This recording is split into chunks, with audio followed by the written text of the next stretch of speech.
waktu Yesus mati, kemudian dia bangkit, dia sebagai tubuh yang baru. Tubuh yang baru tuh bisa makan, bisa makan ikan enggak? Bisa Pak, ikan goreng lagi makannya Pak, luar biasa ya. Kalau saya ikan steam, tapi Yesus ikan goreng dia makan. Bisa kerja nggak?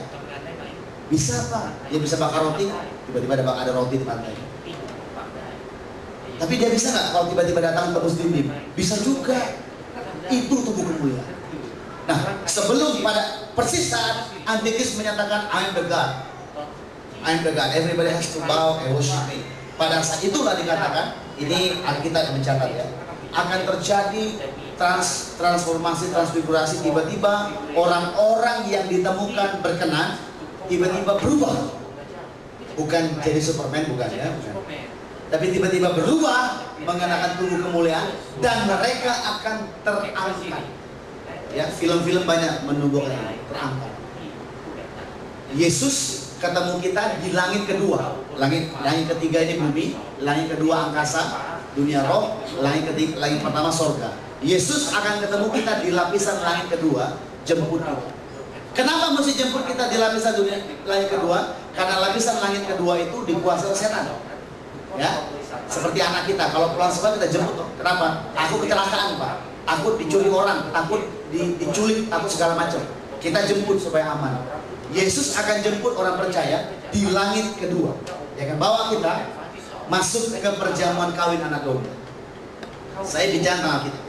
Nah, sementara kita menikmati perjamuan kawin anak domba, suasana pesta rohani.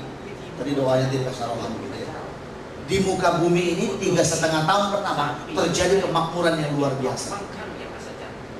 Karena semua one nation, one religion, one government, one value, one faith, even one money, satu uang, tahu? Ya, pemerintahan dirubah sistem. Yang berkenan tidak ngalami lagi, masuk dalam perjamuan kawin, masuk ke langit yang pertama. Ya, karena itu langit yang pertama tubuhnya mesti diubah dengan tubuh kemuliaan. Itu cerita. Oke, setelah masa 3,5 tahun, dikatakan 3,5 tahun kemudian, maka Antikris akan semakin luar biasa kuasanya dan seluruh dunia harus menyembah dia. 3,5 tahun yang pertama itu adalah masa yang paling hebat penganiayaannya, sehingga dikatakan kalau nggak dipercepat waktunya, tidak ada yang hidup di bumi. Setelah genap waktunya menurut Tuhan, dikatakan Tuhan yang tadi datang di awan-awan permai, dia akan turun bukan cuma ke langit yang kedua, tapi dia akan turun ke langit yang ketiga. Dia akan jejakkan kakinya di muka bumi lagi. Tapi sekarang nggak sendirian dan bukan sebagai bayi yang kecil yang ada domba-dombanya 5 biji yang kita lihat, bukan. Tapi dia akan tampil sebagai, Bapak Ibu baca di kitab Wahyu, sebagai panglima perang, sebagai panglima bala tentara Allah yang pernah dilihat bertemu dengan Yosua sebelum masuk tanah perjanjian. Oke, nah yang hebatnya dia nggak datang sendiri, tapi dia datang dengan semua orang yang hadir di pesta perjamuan kawin anak domba tadi. Ya, ada yang bilang begini, kenapa sih perlu waktu? Kenapa diangkat perlu waktu baru turun lagi? Saya bilang begini, untuk latihan perang. Jadi selama 7 tahun, ini 7 tahun ini rohani ya, dalam terminologi rohani. Maka di bumi mengalami sengsara dan kemakmuran, di surga kita sedang menikmati pesta perjamuan kawin dan disiapkan untuk perang. Hanya orang-orang yang terseleksi, hanya orang-orang yang termasuk kualitas berkenan yang nantinya akan turun dari surga sama-sama dengan Tuhan menyatakan kerajaan Tuhan di muka bumi. Ini Alkitab ajarkan. Bapak Ibu bisa baca. Ya, kalau yang pernah baca pasti mengerti ada ayat. Jadi ada seleksi ilahi. Ya, waktu Natal kemarin kita bernyanyi begini lagunya. Behold he comes, riding on the cloud, shining like the sun, at the trumpet's call. Lift your voice, it's a year of jubilee, and out of Zion hill salvation come. Kemudian baiknya begini. These are the days of Elijah. These are the days of Moses. These are the days of David. These are the days of Ezekiel. Saya mau bilang begini, lagu itu lagu nubuatan diciptakan oleh seorang nabi.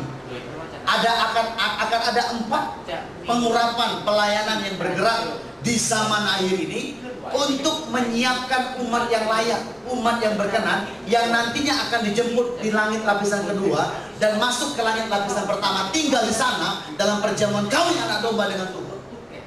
Yang pertama namanya pelayanan Elia. Elia itu kalau kita baca memulihkan hubungan antara Bapa dan anak, antara Tuhan dengan kita.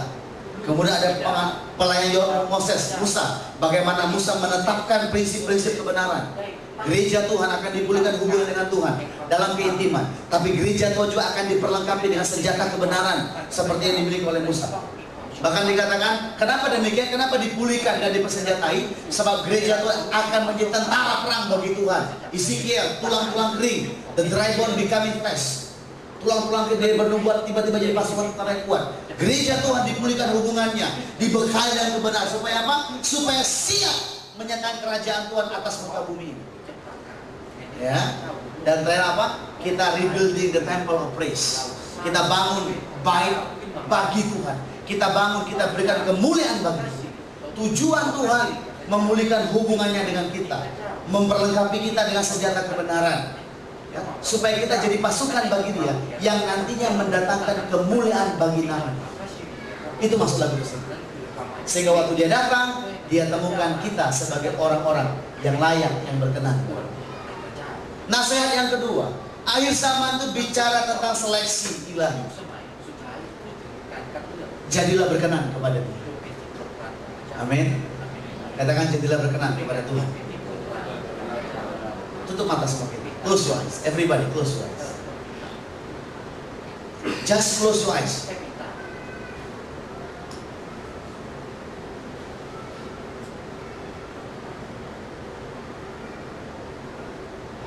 Apakah kau menemukan dirimu berkenan kepada Dia hari-hari? Apakah kau telah melihat dirimu berkenan kepada Dia? Itu pertanyaan yang harus kita jawab masing-masing. Bukan oleh orang lain, tapi oleh kita masing-masing. Nama Yesus.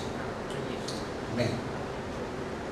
Nasihat yang ketiga, yang terakhir, Matius 24 tadi, kita kembali ke 24 ayat 42 sampai 44 dibilang begini. Karena itu berjaga-jagalah, sebab kamu tidak tahu pada hari mana Tuhanmu datang. Tetapi ketahuilah ini, jika Tuhan